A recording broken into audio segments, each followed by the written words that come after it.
Assalamualaikum warahmatullahi wabarakatuh. Pada video kali ini mengisahkan mengintip kondisi masyarakat Indonesia pada masa penjajahan Belanda. Tapi sebelum melanjutkan menonton video ini, mari bangun channel ini dengan menekan subscribe dan like juga lonceng notifikasinya agar menjadi sarana dakwah dan amal jariah buat kita semua. Amin amin ya rabbal alamin. Al-Kisah. Masa penjajah Indonesia oleh Belanda dan Jepang merupakan bagian dari sejarah yang sering kita dengar dan pelajari. Kolonialisme dan imperialisme yang diterapkan oleh pemerintah Belanda mengakibatkan perubahan masyarakat di berbagai bidang, karena tujuan Belanda adalah untuk memperkaya bangsanya sendiri.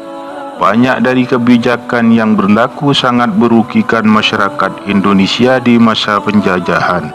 Ada beberapa hal yang mampu menarik bangsa Barat, termasuk Belanda, ke Indonesia. Pertama, tanah Indonesia yang subur dapat menghasilkan banyak rempah-rempah yang tidak mereka temukan di negara asal mereka. Kedua, Indonesia memiliki keindahan untuk sebagai negara kepulauan. Ketiga, iklim tropis dan suhu hangat Indonesia sangat berbeda dengan negara-negara Eropa yang mengalami 4 musim. Terakhir, hasil alam non-rempah Indonesia juga melimpah, seperti tebu, padi, minyak bumi, dan batu bara. Selama masa penjajahan, Belanda melakukan monopoli perdagangan. Monopoli perdagangan dapat didefinisikan sebagai bentuk perdagangan di mana pasar dikuasai oleh satu penjual. Hal ini mengakibatkan penentuan harga yang dilakukan oleh penjual. Meski begitu, ada beberapa dampak positif dari monopoli perdagangan di masa penjajahan. Pertama, aktivitas perdagangan di Indonesia semakin ramai. Kedua, masyarakat Indonesia mengetahui tata cara perdagangan. Ketiga, pedagang pribumi dapat membangun kerjasama dengan negara lain. Terakhir, masyarakat Indonesia dapat memperoleh informasi mengenai komoditas yang laku di pasaran. Tapi tentu saja monopoli perdagangan memiliki dampak negatifnya. Pendapatan rempah-rempah terus-menerus karena harga ditentukan oleh VOC. Produksi pangan non-rempah pun ikut menurun hingga terjadi kelaparan. Akibatnya, angka kemiskinan meningkat dan membuat rakyat semakin menderita. Selain monopoli perdagangan, ada pula kebijakan kerja yang dikeluarkan di masa penjajahan. Beberapa di antaranya diterbitkan di bawah pimpinan Gubernur Jenderal Herman William Diandek.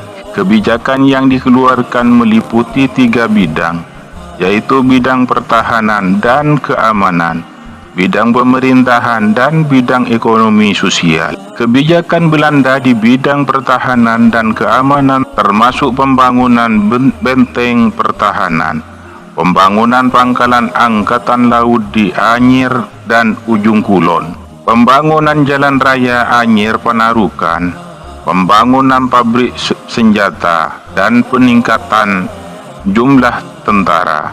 Di bidang pemerintahan, Belanda mengeluarkan kebijakan meliputi memperbaiki gaji pegawai, memberantas korupsi, membagi Pulau Jawa menjadi 9 daerah, merombak sistem pemerintahan feodal, menjadikan Batavia sebagai pusat pemerintahan.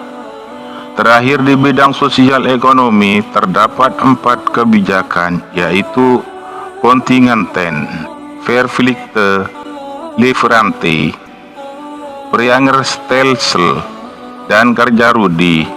Kontingenten merupakan penyerahan pajak hasil bumi kepada Belanda.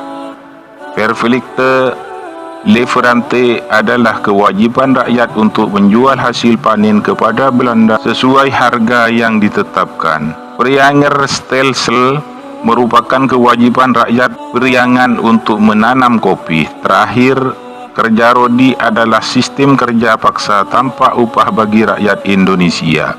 Van den Bosch selaku Gubernur Jenderal Hindia Belanda di Indonesia turut mengeluarkan kebijakan yang merugikan bangsa Indonesia di masa penjajahan, yaitu kultur stelsel atau tanam paksa di tahun 1830. Sistem tanam paksa mewajibkan rakyat Indonesia untuk menanam tanaman pokok. Tujuan untuk tanam paksa adalah untuk mengisi kekosongan kas Belanda, tetapi terdapat berbagai penyimpangan dalam pelaksanaannya. Tanah yang wajib diserahkan seharusnya hanya 1/5, tapi kenyataannya seluruh tanah wajib diserahkan. Tanah yang ditanami tanaman pun tetap dikenai pajak. Selain itu, rakyat yang tidak memiliki tanah harus bekerja sepanjang tahun. Padahal seharusnya mereka hanya perlu bekerja selama 66 hari dalam setahun.